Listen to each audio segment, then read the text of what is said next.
Greetings summoners, and welcome back to another ProGuides Wild Rift video. My name is Terry, and today I'll be going over 5 underrated picks for patch 2.4a. These picks aren't necessarily OP, but when wielded under the right circumstances by players who know how to utilize the champions properly, they can become quite the impressive picks. So without much further ado, let's dive right into it.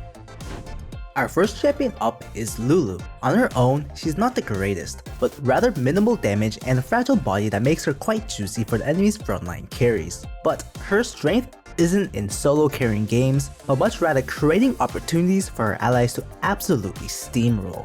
This allows her to synergize wonderfully with hyper carries such as Master Yi and Jinx. Since the current meta in patch 2.4a is simply dominated by burst damage carries alongside marksmen, creating an environment where damage rules all, Lulu's capable of pushing her allies' momentum forward, providing them the necessary additional stats to pop off. In addition, she can peel for her allies through any possible circumstance that they might find themselves in. The key is to understand the biggest threats on the enemy team, while gauging exactly when your allies want to engage and deal their essential damage. If you time your abilities accordingly, adjusting to the ever-changing variables present in Wild Rift, Lulu is a rather phenomenal pick. Before we move on to our second pick, we have our question of the day.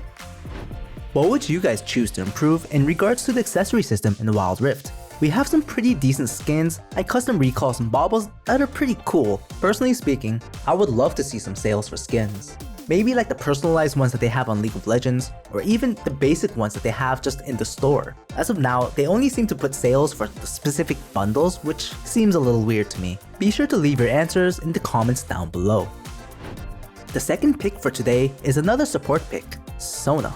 Similarly to Lulu, she's pretty useless on her own, since her body is super fragile and can be immediately bursted down by practically any assassin or damage carry in the game. But don't sleep on the Sona pick. As long as she doesn't fall behind, the area effect buffs alongside damage she can provide in a teamfight are surprisingly powerful.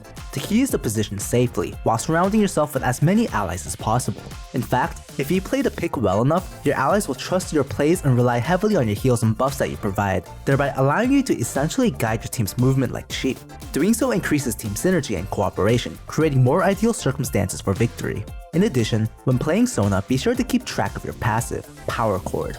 The damage reduction, slow, and additional DPS provided by her enhanced auto attacks can very much determine the course of a teamfight. Understanding the nuance of the passive distinguishes the casual players from the veterans. For those of you looking to get more involved in our community, join our ProGuides Wild Rift Discord. We hold regular giveaways and fun events. The link is in the description below. The third pick is Vi. Many players have been locking in pure damage carries like Kha'Zix or Rengar. Since they're super strong, bruisers such as Vi have been pretty much getting ignored. But don't let this fool you into thinking that she's weak. The Brutal Law Enforcer is a prime example of a champion that provides amazing lockdown, creating fantastic openings for a team, alongside dealing surprisingly high amounts of damage. The key to playing Vi is to scale as fast as possible, and not to fall behind. This is an essential concept for every jungler, but it's especially important for Vi since her engages more often than not require fully committing. Use your first ability, Vault Breaker, to dive in and knock the enemy up, using your ultimate, Assault and Battery, to keep the enemy locked down even longer, preventing any real counterplay.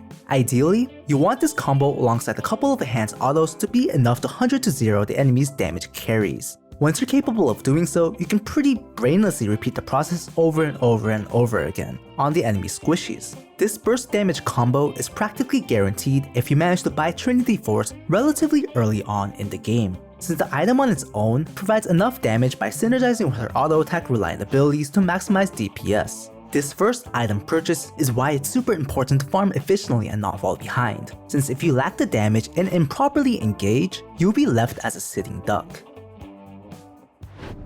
The second to last pick for today is Annie. She's a simple to play, highly effective burst damage mage that excels in teamfights. One of the strongest assets in her kit is her area of effect lockdown when abilities are enhanced by her passive, Pyromania. When properly utilized, the stun can be incredibly oppressive, allowing her to pick out easy targets during a teamfight. For those of you who don't know, every 5th ability Annie casts stuns her target.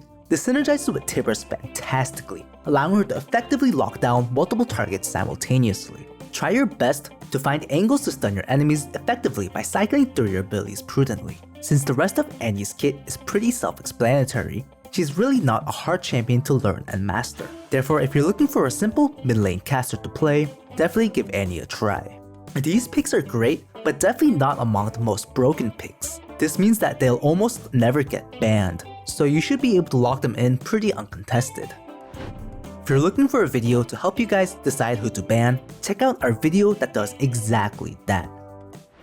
Finally, we have Nasus. The doggo is a lot stronger than people realize. From levels 1 to 4, he's still quite weak and struggles a bit to become relevant. But once he learns his ultimate, Nasus wins practically every 1v1 when played properly. The additional bonus stats alongside reduced cooldown and area effect damage make him impossible to walk up to. And since he can simply wither his opponent and slap them down thereafter, the pick holds a lot of precedence in lane. The key to maximizing the pick is to attempt a minion wave freeze, a mechanic that so many Wild Rift players are oblivious to. Freeze the wave and bully the enemy if they walk up. Of course, this seems almost needless to say. By controlling the minion wave, Nasus can farm and therefore scale into an absolute monster for the later stages of the game. Keep in mind, these picks definitely aren't OP. They perform exceptionally well given the right circumstances, but are currently outshined by many of the straight up busted broken champions. That concludes today's video. Thanks for watching. If you enjoyed the content, be sure to like the video and subscribe to the channel for everything Wild Rift. And until next time, stay safe and have fun.